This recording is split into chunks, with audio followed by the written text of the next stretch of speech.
Hi, this is Ed Anderson.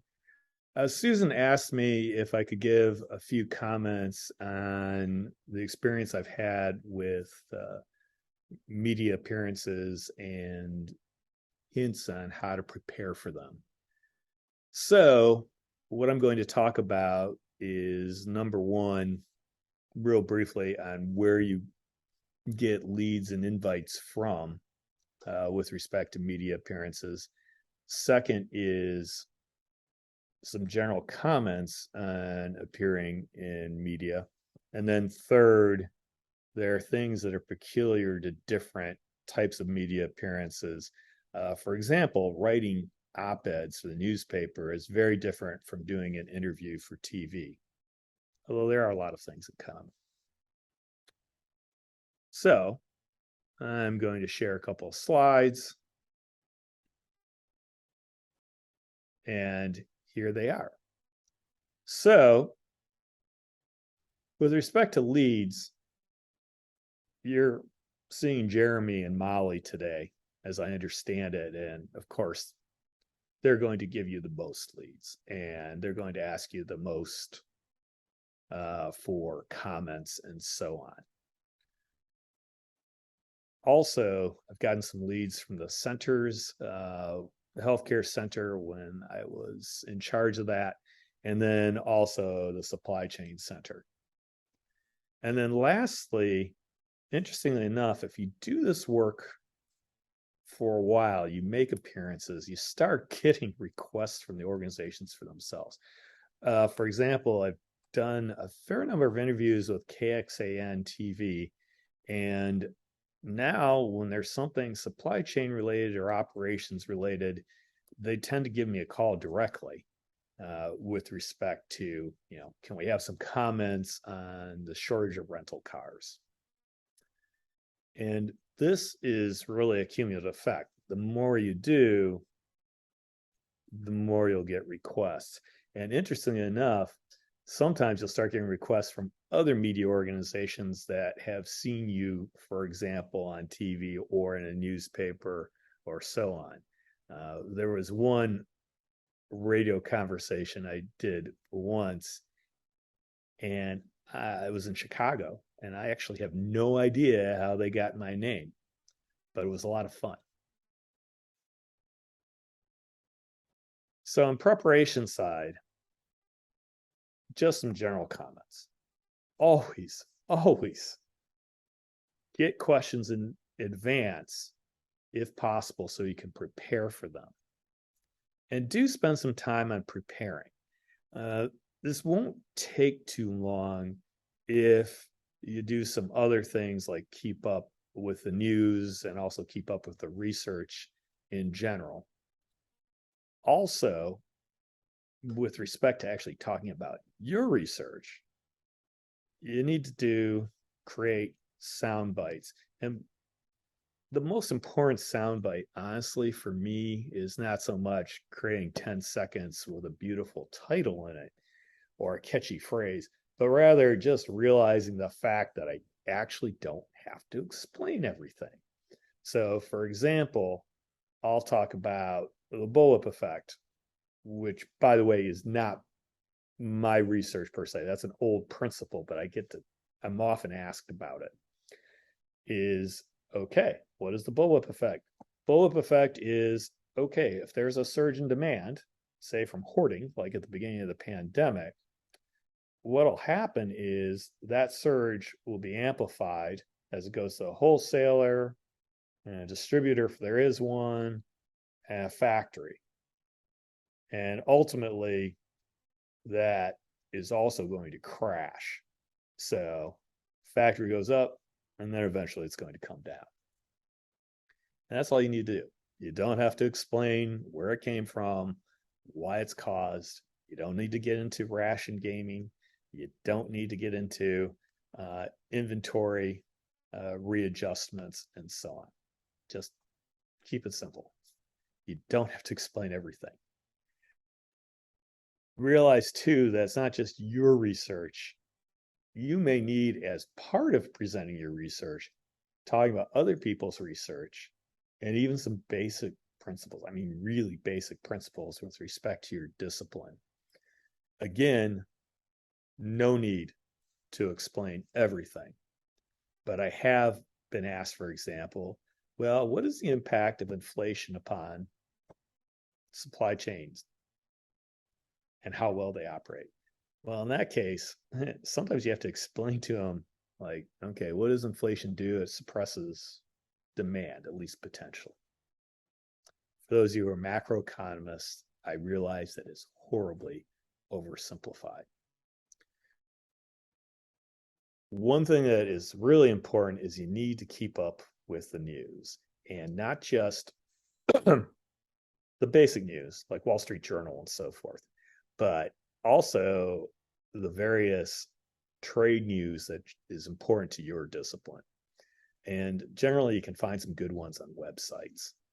So there's lots out there. Lastly, if possible, have a studio ready. And when I say studio, there is indeed air quotes here because I'm not talking about much. I have a quiet room in my house that has a green screen. It's really just a green oval that I can set up behind me in about 3 or 4 minutes. And I'm ready to go. And that's all you really need. You don't need much, but it is nice to have pre-set up that studio that you can retreat to and have a decent conversation. Oh, by the way, always worry about bandwidth.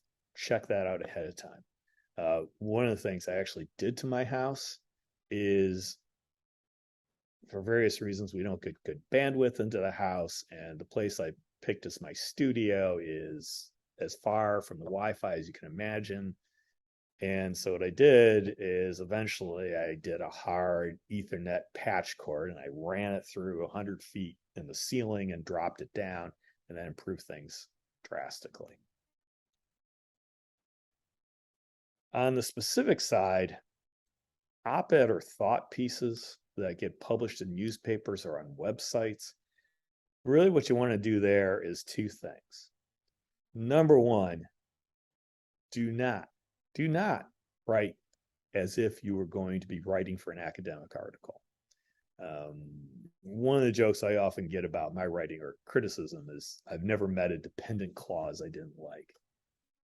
Well, that's not going to fly in an op-ed piece for a newspaper. And you don't have to be simplistic about it, but you have to make the writing shorter and easier to decode.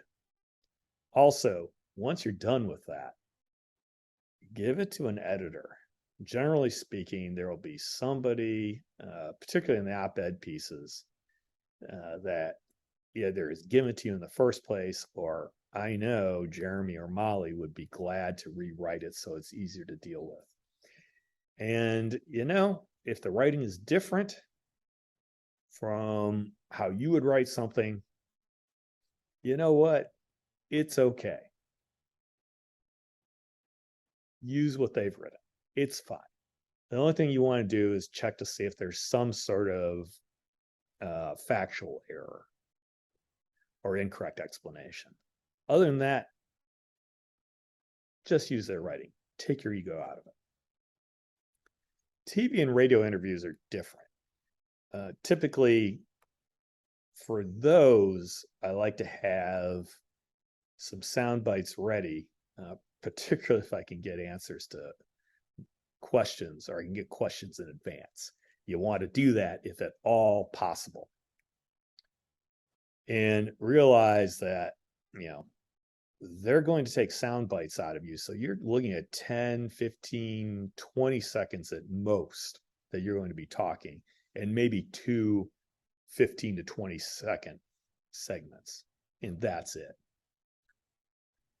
With respect to podcast interviews and to a certain extent radio interviews, it depends on what type of radio interview you're doing, whether it's live, or whether it's for a short news piece, or whether it's a conversation during a morning show.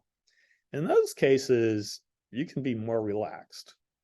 You need to prepare your stuff ahead of time, but it's really much more like having a conversation with a student in your office and explaining a concept to them or some of your research. That's what it's like. It's not like teaching in class, but it's like conversing with a student across a desk from you.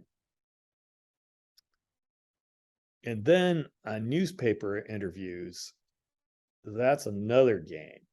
There, it's good to have some sound bites to summarize at the end, but the reality is you can go into more detail with them. They're only going to take, it varies. It might be one sentence. It actually might be a couple of paragraphs. It really depends. It could be lots of different things. But the point is that you can talk with them in depth about a given topic. And a lot of the journalists are actually very curious people. And so they're quite willing to talk to you for about, yeah, they may talk to you for up to a half hour sometimes, even if it's only going to be maybe a paragraph of explanation in one of their articles. And then what they'll do is do have sound bites to summarize, but they're going to edit what you see, what you say. And if you can, ask them if you can see the writing before they file it. Sometimes they will, a lot of times they won't, but if you can, do take a look at, because things creep in that you would not expect. And it's not any malice with respect to the reporters. It's just that they're trying to understand what you're saying and then communicate it onwards. And there can be issues that come there occasionally. So with that, that's about it. If I had 2 sound bites to close this out, number one, it's all about the preparation. And number two, it's about realizing that you're not giving a lecture. Do your preparation work. Think of easier to digest and quicker ways for people to understand what you are discussing with them. Okay, thank you. That's it.